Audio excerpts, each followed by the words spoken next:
When these two sides last met at the Stadio Monigo, they played out an entertaining 23-all draw last May.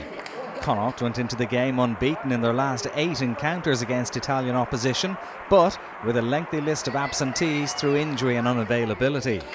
Franco Smith's Treviso went into the game having suffered just 1 defeat in their last 8 home matches. The coach making 3 changes from the side beaten by Ulster last time out. Alberto di Bernardo, Brendan Williams and Robert Barbieri back in the starting lineup. The game was preceded by a minute's silence in memory of the victims of the tragic incident off the coast of Lampedusa. The home side were first out of the traps and a promising attack was stopped short of the visitors' try line. Scrum half Paul O'Donoghue was penalised by the referee Neil Hennessy for deliberately handling the ball on the ground. It meant yellow for the Irishman.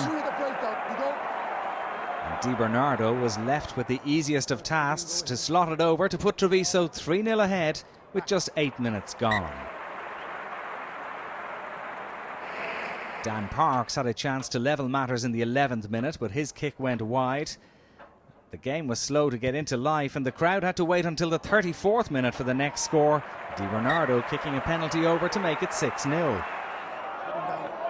As the half drew to a close, the Italians increased their lead further. With an advantage, they stretched the play across the field, looking for that elusive first try. But when the move broke down, the referee called it back for a penalty. Di Bernardo with the last act of the first half to leave Treviso 9-0 ahead at the break.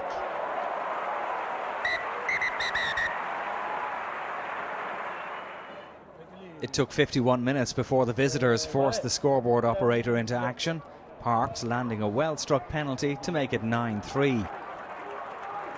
But just over a minute later, Treviso struck at the other end. Connacht coach Pat Lam will be hugely disappointed that his team coughed up such a soft try from their own possession. Italian international Alessandro Zanni was the beneficiary, diving over from close range for the first try of the night. Calamitous stuff from Connacht. Tobias Botes was successful with the conversion and Treviso had a 16-3 lead. Hard as Connacht tried to get back into it, it was the Italians who scored the only other try of the night just a minute before full time.